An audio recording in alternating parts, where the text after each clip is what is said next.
વડોદરા સંસ્કારી નગરી, કળાની નગરી, પણ હવે એ મજબૂરી સાથે ભારે હૃદયે કહેવું પડે છે વડોદરા એટલે પૂર નગરી. કારણ કે આ જ વર્ષે પાછલા 2 મહિનામાં 3 વાર વડોદરામાં પૂર આવ્યું. નીચાણવાળા વિસ્તારમાં અત્યારે 2 દિવસ સુધી પાણી ભરાયેલા છે. લોકો ભૂખ્યા તરસ્યા વલખા મારી રહ્યા છે. નેતાઓ અધિકારી કોઈ ફરકી નથી રહ્યા અને જે ફરકે છે એ રોષનો ભોગ બને છે. આ બધા વચ્ચે તંત્રએ બુદ્ધિનું પ્રદર્શન કરવાનું તો ચાલુ જ રાખ્યું છે. રામ જાણે આ તંત્રને ક્યારે અક્કલ આવશે. પણ આ બધા વચ્ચે વડોદરાવાસીઓ હેરાન, પરેશાન અને ત્રાહિમામ થઈ ગયા છે. આજુબાજુ ઘેર ખાવા શું કરવાનું? હવે ઘરવાળા જતા રહેવું, પલ્લી ગયું, બધા ગાટલા બાટલા બધું કોતરા બધું નાખી દીધું બહાર. ત્રીજી વખતમાં ના ભાજપનો કોઈ આવ્યો ના કોંગ્રેસના કોઈ નેતા જોવા તો કોઈ અમને પૂછવાય નથી આવતું કે તમારે શું તકલીફ છે. 2 દિવસથી પાણી ભરાયેલું છે અમારે ત્યાં. પહેલા બી પાણી ભરાઈ ગયું હતું. તમારે ત્યાં કોઈ જોવા આવતું છે નથી. વોટ લેવાના હોય તો ક્યાંથી ક્યાં આવી જશે, ત્યાં સુધી કોઈ અહીંયા આગળ પ્રતાપનગર એરિયામાં જોવા આવતું નથી. સંસ્કારી નગરી વડોદરા હવે પૂર નગરી બની છે. છેલ્લા 2 મહિનામાં ત્રીજી વાર વડોદરામાં પૂર જેવી સ્થિતિ નિર્માણ પામી છે. વડોદરા અને તેના ઉપરવાસમાં પડેલા ભારે વરસાદના કારણે વિશ્વામિત્રી નદીનું જળસ્તર સતત વધી રહ્યું હતું, જેના કારણે કેટલાક નીચાણવાળા વિસ્તારોમાં જળતાંડવ દેખાયો. ઘરોમાં ઘૂસેલા પાણીએ ઘરવખરીને મોટું નુકસાન પહોંચાડ્યું. લોકોને ભૂખ્યા તરસ્યા વલખા મારવા પડ્યા અને લોકોને માંગીને ધાન ખાવાનો વારો આવ્યો છે. બાપોદ, ધનલક્ષ્મીનગર. બાપોદના ધનલક્ષ્મીનગરમાં લોકોની હાલત ખૂબ કફોડી બની છે. એક સોસાયટીઓના ઘરમાં હજુ પણ 2 ફૂટ સુધી 1 ફૂટ સુધી પાણી નજરે પડી રહ્યા છે. બા સાથે વાત કરીશું. બા, શું હાલત છે ઘરની? આ પાણી ભરાઈ ગયું બેઠા, બીજું કશું. ક્યારે ભરાયું બા પાણી? આ તો 3 દાડાથી ભરાયું. 3 દાડાથી પાણી ભરાયું તો ઘરમાં તકલીફ નહીં પડતી? પડે, શું કરવાનું? આજુબાજુ ઘેર ખાવા ખૂબ તકલીફ પડે છે. કોકના ઘર હોવા છતાં માંગવું પડે, કેટલું કઠિન પડે બા? શું કરવાનું? હવે ઘરવાળા જતા રહેવું. બા, કોણ કોણ રહો છો ઘરમાં? એકલી જ રહું નીચે. એકલા જ રહો છો? ખૂબ તકલીફ પડે. આપણા ઘરમાં બધું હોવા છતાં કોઈકના ત્યાં માંગવું પડે. બા, કેટલું નુકસાન થયું? નુકસાન તો બધું બહુથી મારે પલ્લી ગયું, બધા ગાટલા બાટલા બધું કોતરા બધું નાખી દીધું બહાર. આ પહેલાં પાણી આવ્યું પહેલું, તારે આટલું બધું નુકસાન થયું. અનાજ બનાજ બધું ફેંકી દીધું મેં. અને આ કોઈ ઘેર જવાય ને ઉપર જ સુઈ રહું, બેઠા આખી રાત બેસી રહી. કાલે હો વડોદરા ડભોઈ રોડની વહોરાની ચાલીમાં વરસાદી પાણીના જમાવડાથી લોકો 3 દિવસથી હેરાન પરેશાન થયા છે. ઘરોમાં 2 દિવસથી પાણી ભરાતા ખાવા પીવાના ફાંફા પડી ગયા છે. પાણીમાં ઉભા રહીને આજે બા છે તે અહીંયા પોતાના પરિવાર માટે જમવાનું પણ બનાવ્યું છે અને જમવાનું એટલે કે ખાલી ભાત બનાવ્યો છે, કારણ કે અન્ય તો કોઈ વસ્તુ બને તેવી પરિસ્થિતિ નથી. કારણ કે અનાજ પલળી ગયું છે, જે બચ્યું છે એમાંથી ભાત બનાવ્યો છે ને એ પણ વઘારેલો ભાત પોતાના પરિવારને આપશે, આનાથી દિવસ કાઢશે. કારણ કે ઘરમાં જે રીતે પાણી છે, આ ગેસનો બોટલ પાણીમાં છે, ફક્ત નાના ટેબલ પર આ ગેસ અહીંયા મૂક્યો છે ને તેના ઉપર આ રીતે બનાવીને દિવસ કાઢી રહ્યા છે. કાકા, આ કયો વિસ્તાર છે અને કાલે શું પરિસ્થિતિ અહીંયા? આ પ્રતાપનગર જયરાજકો ડભો વોરાની ચાલી છે. અહીંયા ત્રીજી વખત પાણી ભર્યું સાહેબ. પણ આ ત્રીજી વખતમાં ના ભાજપનો કોઈ આવ્યો ના કોંગ્રેસના કોઈ નેતા જોવા તો કોઈ અમને પૂછવાય નથી આવતું કે તમારે શું તકલીફ છે. આ કોઈ એક ઘરની પરિસ્થિતિ નથી. આખી વહોરાની ચાલી જળબંબાકાર જોવા મળી રહી છે. 2 દિવસથી પાણી ભરાયેલું છે અમારે ત્યાં. પહેલાં બી પાણી ભરાઈ ગયું હતું. તમારે ત્યાં કોઈ જોવા આવતું છે નથી. બધાના ત્યાં જમવાનું ગયું છે, ખાવા અનાજ પાણી બધાને ત્યાં ગયું છે, પણ અમારી ચાલીમાં કોઈ ઓરાની ચાલીમાં કોઈ આવતું નહીં, કોઈ જોવા બી નહીં આવતું. હવે આ નાના છોકરા મૂકીને અમે કઈ જઈએ? અમે ખાવા નહીં ખાધું 2 દિવસથી, કે રાંધીએ કેવી રીતે, કેવી તમે સૂંઘીએ ને કેવી રીતે આ કરીએ? અમે કામ ધંધો કરશું તો જ અમને ખાવા પીવાનું મળશે, નકર નહીં. કામ બી કરવા કેવી રીતે જઈએ? પાણી ભરાઈ ગયું છે તો એટલું પાણી ભરાઈ ગયું છે, ખાવા પીવાની આફત પડી જાય છે. અહીંયા રહેવાની તકલીફ પડી જાય છે. એ ગટરો સાફ નહીં થતી અહીંયા.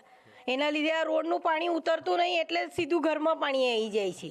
કેટલું નુકસાન થયું? કેટલું અમારું ફ્રીજ પલળી ગયું, પલંગ પલળી ગયો, અનાજ પાણી મારા ઘઉંનું પીપળું પલળી ગયું.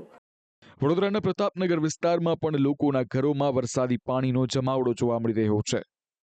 ઘરોમાં પણ હજુ પાણી છે, ઘૂંટણ સમા અહીંયા પાણી ભરાયેલા છે. મોટાભાઈ, આ વિસ્તાર રેલવે ગોદી વિસ્તાર છે. કાલ રાતની પરિસ્થિતિ અહીંયા શું હતી? કાલ રાતે અહીંયા 2 થી 2.5 ઇંચ વરસાદ પડ્યો છે ને એટલા જ વરસાદમાં આખા ઘરોમાં તમે જોઈ શકો છો પાણી ભરાઈ ગયું છે. ને આ ત્રીજી વાર, આ મોન્સૂનનો ત્રીજો વરસાદ છે જ્યારે ઘરોમાં પાણી છે ને દર વખતે અમને આ જ પરિસ્થિતિનો સામનો કરવો પડે છે. વોટ લેવાના હોય તો નથી. તમે આખી રાત કેવી રીતે કાઢી અહીંયા? અમે બીજાની ઘેર જઈને કાઢી, ખાવાનું જમવાનું બધું બીજાની ઘેર જઈને અમે ખાધું પીધું છે. એવું નથી વડોદરામાં ખાલી ગરીબોના મકાન જ પાણીમાં ડૂબ્યા છે. અમીરોના બંગલાઓ પણ પાણી થયા છે. વડોદરાના વાઘોડા રોડના છેવાડે આવેલું આ પ્રથમ રેસિડેન્સી છે કે અહીંયા વાહન ડૂબી જાય એટલા અહીંયા પાણી ભરાયા છે. લોકોને અહીંયા હાલાકી ભોગવવી પડે છે. લોકોની હાલત એટલી કફોડી બની છે કે લોકો શાક બકાલું લેવા માટે ટ્રેક્ટરની મદદ લઈ રહ્યા છે. પાલિકાના જે ટ્રેક્ટર છે અહીંયા જોવા મળ્યા છે, તેમની સાથે વાત કરીશું. ભાઈ, આ તમે ક્યાંથી આવ્યા ને ક્યાં જઈ રહ્યા છો? અહીંયા અમે ટ્રેક્ટરમાંથી કઈ સામાન કઈ લેવા જઈ રહ્યા છો? પ્રથમ રેસિડેન્સીમાં રહીએ છીએ. પ્રથમ રેસિડેન્સીમાં રહો છો, તો ક્યાં જઈ રહ્યા છો? કોલોનીમાં જ, સોસાયટીમાં જ પાછા જઈએ. કઈ જગ્યાએ કેટલા પાણી ભરાયા? આશરે અહીંથી 500 મીટરથી લઈને 700 મીટર સુધી બધે લગભગ ઘૂંટણ જેટલું પાણી છે. તમે પણ બેન રાત્રે જે પાણી ભરાયું અત્યારે સામાન લઈને ક્યાં જઈ રહ્યા? હવે સોસાયટીમાં ઘરે જ જઈ રહી છું. હા, ઘરે જઈ રહી છું. અને પાણી ઉતર્યું નથી. ઢીચણ સુધી ઢીચીના ઉપર પાણી છે. પ્રથમ રેસિડિંગમાં રહું છું. બે પરિસ્થિતિ છે ભાઈ. 2 દિવસથી તો પાણી વહ્યું નથી, હજુ ઓછું નથી થયું. અને આ લોકો બહાર જાય તેની પાસે સામાન મંગાવી લો? હા ભાઈ, ખાવા પીવાનું છે કે પછી તો ના, બહારથી મંગાવીએ છે ને. હવે કોઈ જોવા આવ્યું અહીંયા? કોઈ કોર્પોરેટર કોઈ નથી આવ્યું હજી સુધી. કોઈ જોવા નથી? ના, અહીંયા કોઈ જોવા પણ નથી આવ્યું તેવું લોકો અહીંયા કહી રહ્યા છે. સાથે જ લોકો જો કોઈ બહાર જાય તો તેમની પાસે સામાન અહીંયા મંગાવી રહ્યા છે. એટલે કે પ્રથમ રેસિડેન્સીમાં લગભગ અહીંયા 300 જેટલા મકાનો હશે. આ તમામ મકાનો લાખોના ખર્ચે અહીંયા ખરીદવામાં આવ્યા, પરંતુ અહીંયા કોઈ પણ પ્રકારની પરિસ્થિતિ, કોઈ પણ પ્રકારની સુવિધા પાલિકાએ આપી નથી ને વેરાના વળતરના નામે ફક્ત પાણી મળી રહ્યું છે.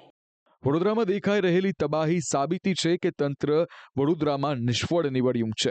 પરંતુ આ બધા વચ્ચે તંત્રના બુદ્ધિના પ્રદર્શને લોકોને આશ્ચર્યમાં મૂક્યા છે. શહેરના વૈકુંઠધામ 1 અને 2માં પાણી ભરાતા તંત્રએ રોડ તોડી નાખ્યો. સ્માર્ટ સિટી વડોદરાના સ્માર્ટ શાસકોની કામગીરી આંખે ઉડીને વળગી એવી છે અને એવોર્ડ આપવા જેવી વાત છે. વૈકુંઠ 1 અને વૈકુંઠ 2 બંને પાણીમાં તરબતર થઈ ગયું છે. અત્યારે આપ જોઈ રહ્યા છો તે મુજબ સતત બીજા દિવસે વૈકુંઠ 1માં પાણીનો ભરાવો થઈ ગયો છે.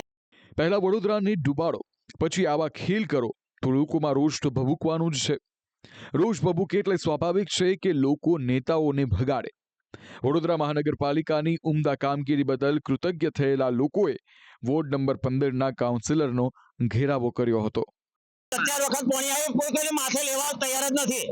પેલા જોડે પેલા રીતે ઉલ્લુ બનાવીને જતા રહે બધા કર્મચારીઓ.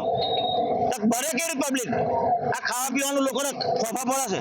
તો કોર્પોરેશનમાં બધા અંદર ઝઘડે. એ લોકો 3 મહિનાથી આ પાણી ત્રીજી વાર ભરાઈ ગયું, પણ એ લોકો એવું કે કરીશું ક્યારે 4 મહિના પૂરા થાય ત્યારે કરવાનું હોય. ઉનાળામાં કામ કરો એ કઈ અર્થ હોય? ચોમાસામાં જ થવું જોઈએ કામ. વરસાદ જેવી રીતે ઘર વખરીનો દાટ વાળે છે, તેવી જ રીતે વાહનોમાં પણ નુકસાની કરે છે. ત્યારે વાહનોને નુકસાનીથી બચાવવા લોકોએ બ્રિજ પર પોતાના વાહનો પાર્ક કરવાનું શરૂ કર્યું છે.